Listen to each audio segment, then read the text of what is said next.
அனைவருக்கும் வணக்கம். Welcome to Srinivasam சமையல். இன்னைக்கு ஸ்ரீனிவாசம் சமையலில் நம்ம எல்லாருக்குமே ரொம்ப பிடித்தமான எக் பொடிமாஸ் எப்படி செய்கிறதுன்னு பார்க்கலாம். இந்த எக் பொடிமாஸ் ஒரு ஸ்டஃபிங்காக நம்ம சாப்பிட முடியும், தனியாகவும் சாப்பிட முடியும். ரொம்ப டேஸ்ட்டாக இருக்கும். எக் பொடிமாஸ் செய்கிறது ரொம்ப ஈஸி, ரொம்ப குறைந்த பொருட்கள்லேயே நம்ம செஞ்சிட முடியும்.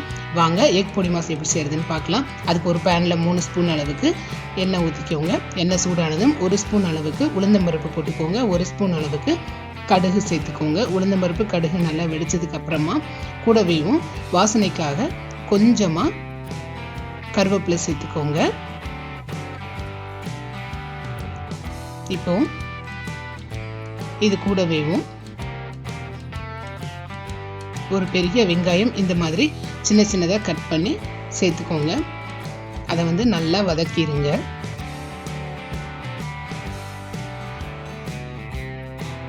இப்போ வெங்காயம் ஓரளவு வதங்கினதுக்கு அப்புறமா அது கூடவேவும் ஒரு பெரிய தக்காளி இந்த மாதிரி சின்ன சின்னதாக கட் பண்ணி அதையும் கூட சேர்த்துக்கோங்க. தக்காளி வெங்காயத்தை நல்லா வதக்கிடுங்க.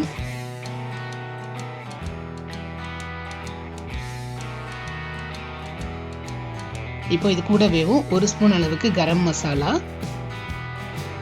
1 ஸ்பூன் அளவுக்கு காஷ்மீரி சில்லி பவுடர், அப்புறமா 1 ஸ்பூன் அளவுக்கு பிளாக் பெப்பர் பவுடர் சேர்த்துக்கோங்க.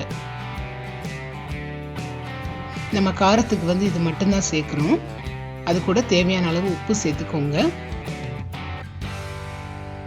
சேர்த்துட்டு இதை நல்லா வதக்கிடுங்க, பச்சை வாசனை போகிற வரைக்கும். இப்போ 4 முட்டையை நான் இன்னைக்கு சேர்க்க போகிறேன். ஒவ்வொரு முட்டையாக உடைச்சி உள்ளே சேர்த்துக்கோங்க.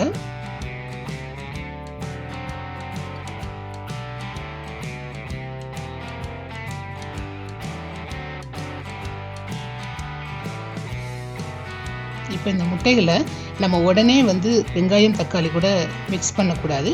கொஞ்சம் ஸ்க்ராம்பிள் ஆகணும். அதாவது கொஞ்சம் கொஞ்சமாக அது கட்டி கட்டியாக ஆகிற வரைக்கும், வேகிற வரைக்கும் நம்ம அப்படியே அதை லேசாக கலந்து விடுங்க. ஓரளவு அது வெந்ததுக்கு அப்புறமா நீங்கள் வெங்காயம் தக்காளி கூட கலந்து விட்டுக்கோங்க.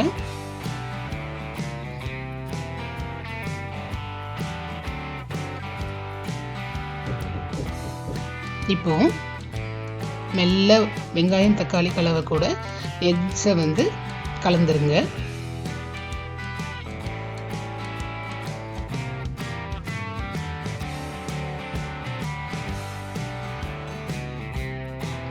இப்போ நம்ம எல்லாத்தையுமே கலந்தாச்சு. பாருங்க, எக்ஸ் ரொம்ப சின்ன சின்ன துண்டுகளாக போல கொஞ்சம் பெரிய துண்டுகளாக இருக்குது. இந்த மாதிரி இருக்கிறப்ப சாப்பிட்றதுக்கு ரொம்ப நல்லாயிருக்கும். ஏதாவது சப்பாத்தி கூட எல்லாம் ஸ்டஃபிங் பண்ணுறதுக்கு நல்லாயிருக்கும். அது கூட வாசனைக்காக கொஞ்சமாக கொத்தமல்லி எல்லாம் சேர்த்துக்கோங்க. இப்போ பாருங்கள், சூப்பராக ரெடி பண்ணிட்டோம் எக் பொடிமாஸ். இந்த எக் பொடிமாஸ் சப்பாத்தி ப்ரெட்டு கூட சாப்பிட்றதுக்கு ரொம்ப நல்லாயிருக்கும். தோசை கூடயும் நீங்கள் ஸ்டஃபிங்காக சாப்பிட முடியும்.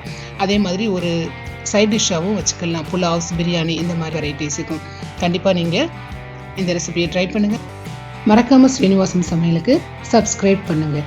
தினம்தோறும் திருமண விருந்து உங்கள் ஸ்ரீனிவாசம் சமையலில். தேங்க்யூ.